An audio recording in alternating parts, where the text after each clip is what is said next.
Hi, I'm Mike from 1A Auto.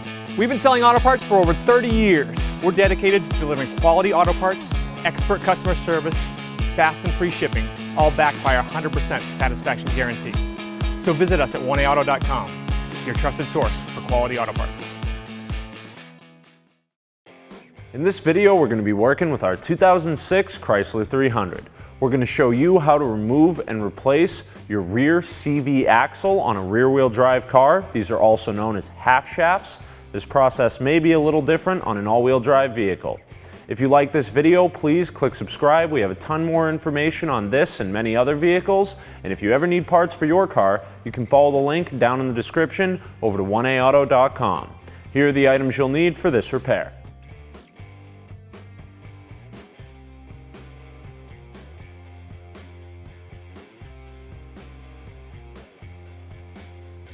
Using a 21mm socket and a breaker bar, break all of your lug nuts loose about one turn before raising your vehicle. Now these chrome cap style lug nuts are prone to having this chrome covering get water behind them and loosen up. So if you can't get it on well, like I can't here, just give the socket a couple of taps.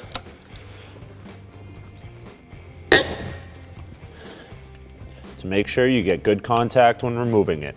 Now if these are really loose or you find a lot of them in poor condition like that, it's a good idea to change out all of your lug nuts. Raise and support your vehicle. We're using a lift to make it easier to show you what's going on, but this job can easily be done at home on a jack and jack stands. Finish removing your lug nuts. You should be able to do this by hand now. Remove the wheel and tire from the vehicle. Now this is an aluminum wheel on a steel hub, so you may have to work it back and forth a little bit to get it to free up. To remove our axle nut, we'll install a lug nut fully onto the threads here. We'll then install a large wrench. We're using a 22, but it doesn't have to be a 22 specifically. We'll use a lug nut to lock that one down too. We'll now lower our wrench onto the ground to keep it from rotating while we loosen our axle nut. Use your 32mm axle socket and breaker bar. Rotate the wrench until it hits the ground. We had to put our vehicle in neutral for this. If you line it up properly, you may not have to. Break the axle nut loose. We've soaked ours in penetrating oil. So our axle and our brakes are very rusty, and when we went to remove the nut, all of the threads actually peeled right off of the axle, which is kind of strange. I haven't seen anything like that before, but it's completely smooth now. So this is a good example of why it's important to check the condition of any components you're going to be working with. So we'll remove our axle nut with our 32mm socket, breaker bar, and a cheater pipe.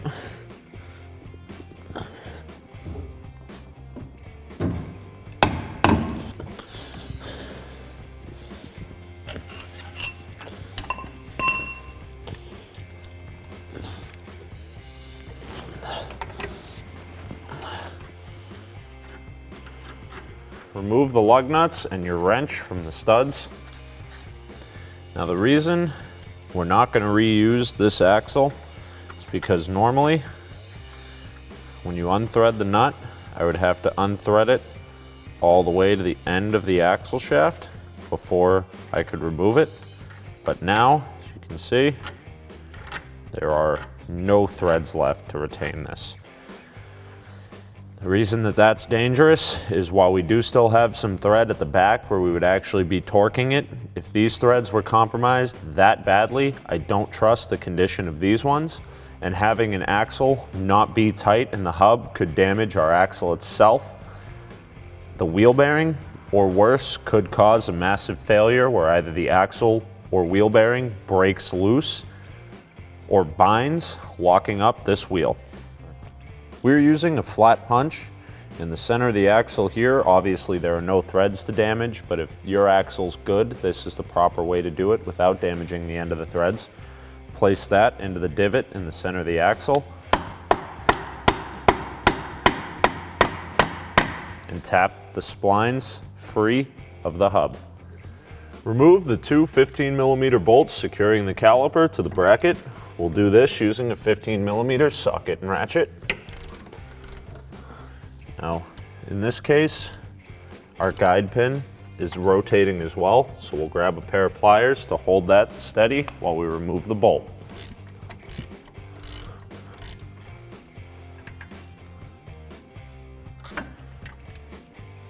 Using a flat blade screwdriver or a small pry bar, remove the caliper, and using mechanics wire, zip ties, or bungee cord, just tie it up, secure it out of the way.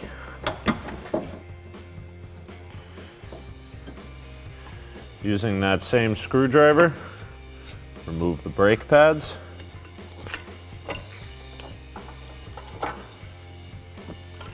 All right, that one is really stuck on there, so we'll remove the bracket and then tap that out with a hammer.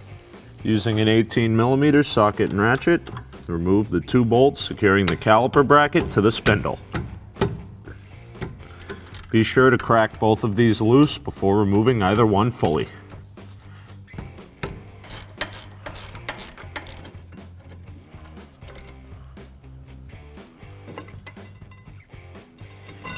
Remove the caliper bracket from the vehicle. Now around the ring of our rotor we have some very heavy buildup. This is from dissimilar metals like the aluminum wheel being attached to these steel rotors and hubs for so long. So to try to make it a little easier to remove, we're going to use a small chisel and the hammer. Just try to break as much of that stuff out of the crease as we can so we aren't fighting it when we remove our rotor.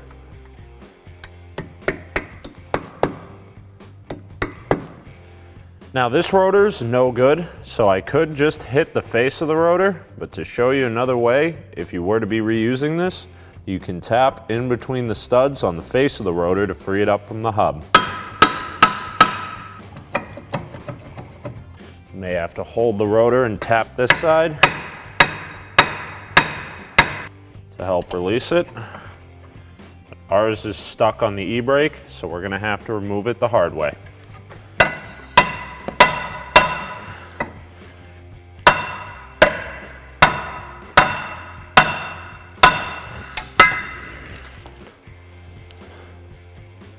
Remove the 4 E12 inverted Torx bolts securing the wheel bearing onto the back of the spindle.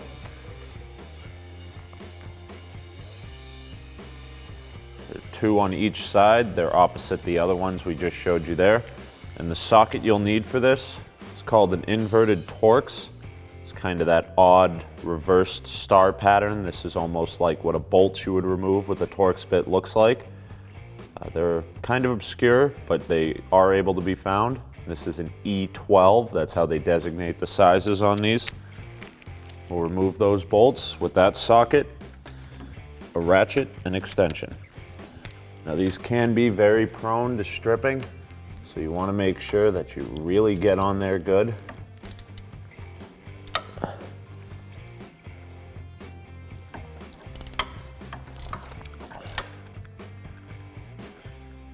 You can get a little better look at the bolt there and see exactly what we're talking about. You can see how thin these contact points are, which is why it's important you make sure that that socket is fully seated on there before trying to remove it. Otherwise you'll just round the top edges off and crack them, and then they're a real pain to get out.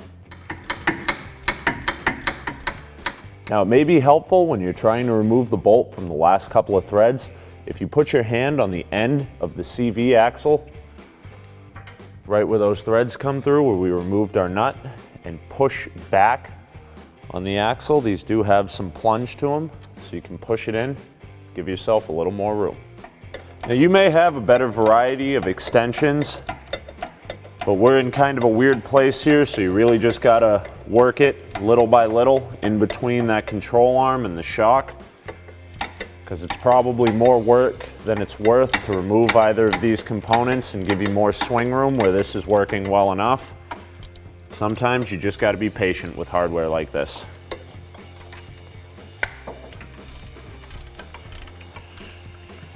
Be sure to support the hub when removing the last bolt.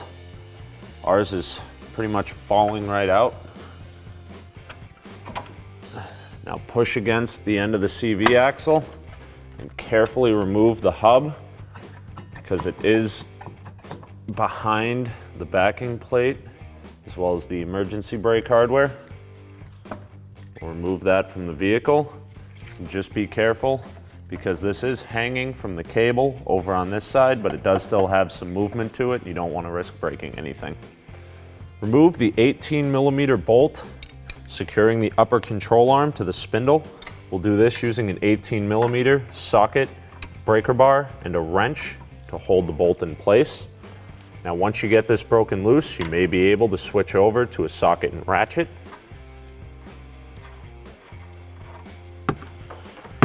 Now we'll remove the nut and continue rotating the 18mm bolt. Maybe give it a couple of taps to remove it from the control arm.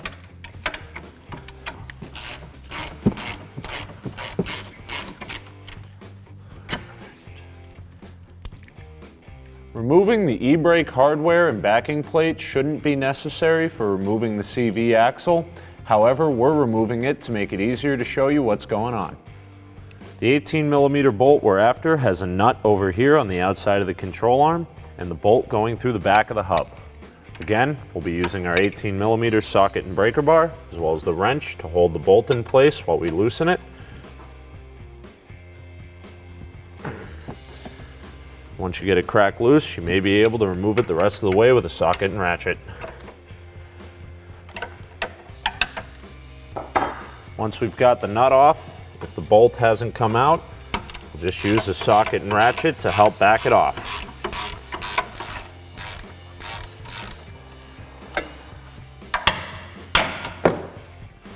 We'll now remove this control arm bolt at the rear of the spindle. Again, 18mm. Do this with the socket, ratchet, and wrench.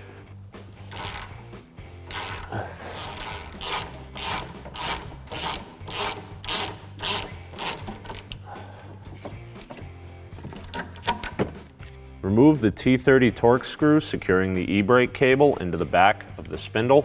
We'll do this using a T30 Torx socket, ratchet. I'm using an extension just to get a little bit better grab on it, but you may not need to.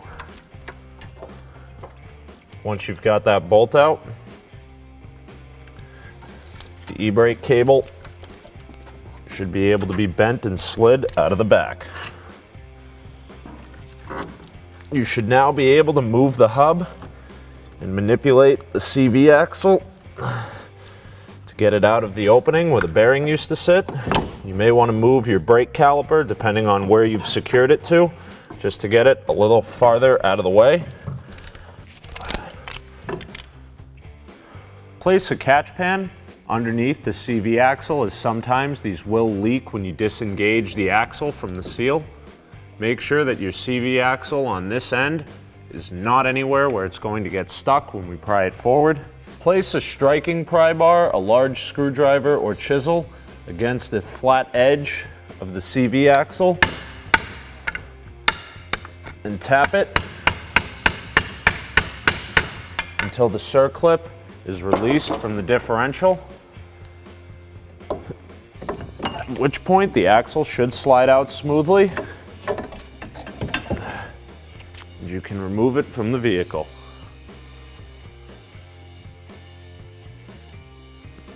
Reinstall the CV axle.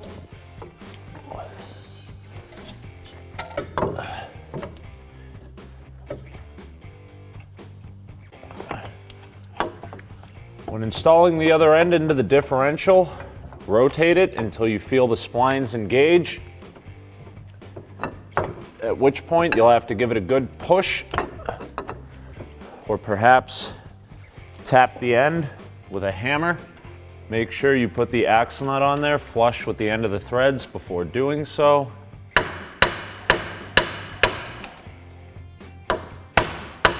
Make sure the axle is fully seated and then work it back into the hub.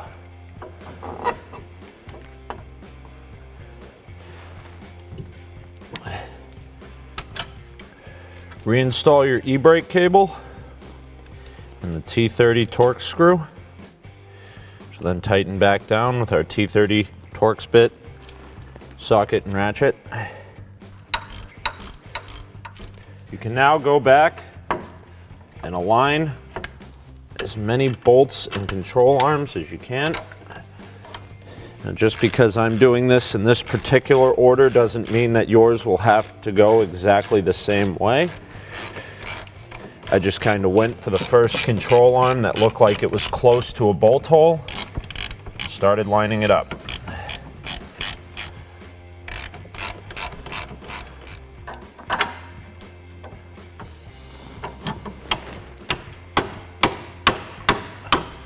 Now I'm not tightening any of these bolts as I line them up.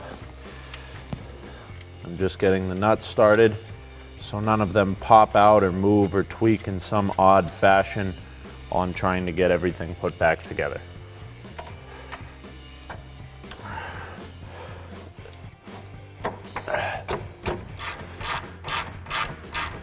Now that everything's lined up, we'll go ahead and snug up all of our hardware with our 18mm socket, ratchet, and wrench. We'll then put the vehicle at ride height and torque all of our suspension components.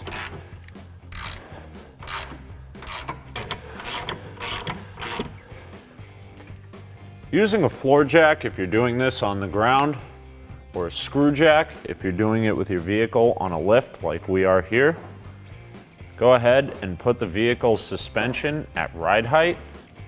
Ride height is going to be once the weight of your vehicle is being supported by this spindle on the jack, as opposed to a jack stand, or in our case, the lift. Support the nut on the back of the toe link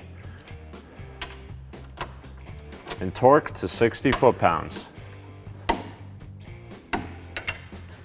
The top two control arm bolts, this being the camber link and the tension link, will both be torqued to 72 foot-pounds.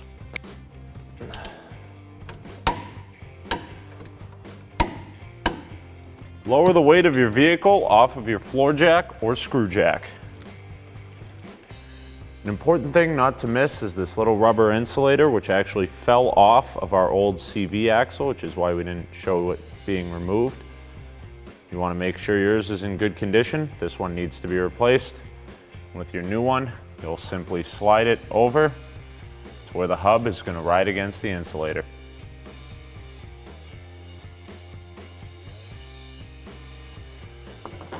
Install your wheel bearing, being careful to line up the splines on the CV axle, as well as not hitting or damaging any of the e-brake components. If your e-brake spring gets stuck behind the hub, you should just be able to pull it around with a pick or a flat blade screwdriver and finish tapping it in.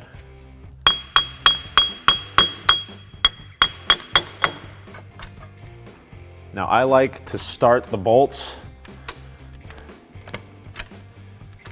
into the spindle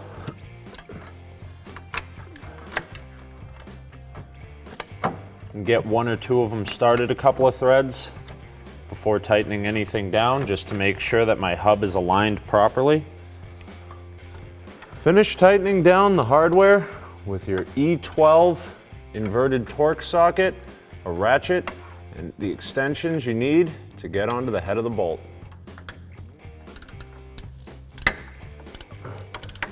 Apply a thin coat of brake grease to the surface of your hub as well as the bore of the hub.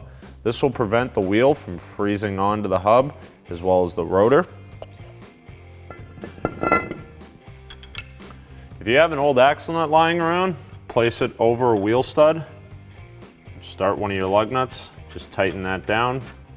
Tight as you can by hand, don't need to go crazy tight on there. What that's going to do is it's going to prevent your rotor from moving around too much while you install your brake caliper carrier, pads, and caliper. Reinstall your caliper carrier, as well as the two 18mm bolts. We'll just start by hand for now.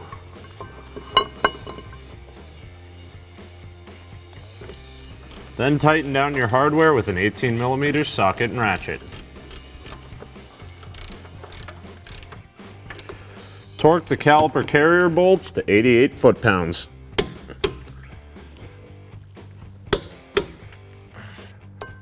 Install your brake pads into the shims in the caliper carrier. Apply a thin coat of brake grease to the backing plates of the brake pads. This will prevent them from seizing to the caliper. And then reinstall your caliper and your 2 guide pin bolts. Tighten the caliper pin bolts down with a 15mm socket and ratchet.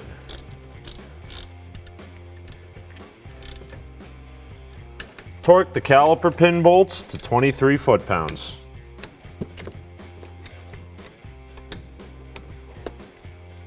Remove the lug nut and axle nut from your hub if you use them. Reinstall your axle nut. Tighten it down as far as you can with a 32mm socket and ratchet. Use an extension or punch to pop out the center cap on the wheel and reinstall it onto the hub. Install all of your lug nuts as tight as you can by hand. Finish tightening your axle nut and then torque it to 157 foot-pounds. Reinstall your center cap, tap it back into place. Torque your lug nuts to 110 foot-pounds in a cross pattern.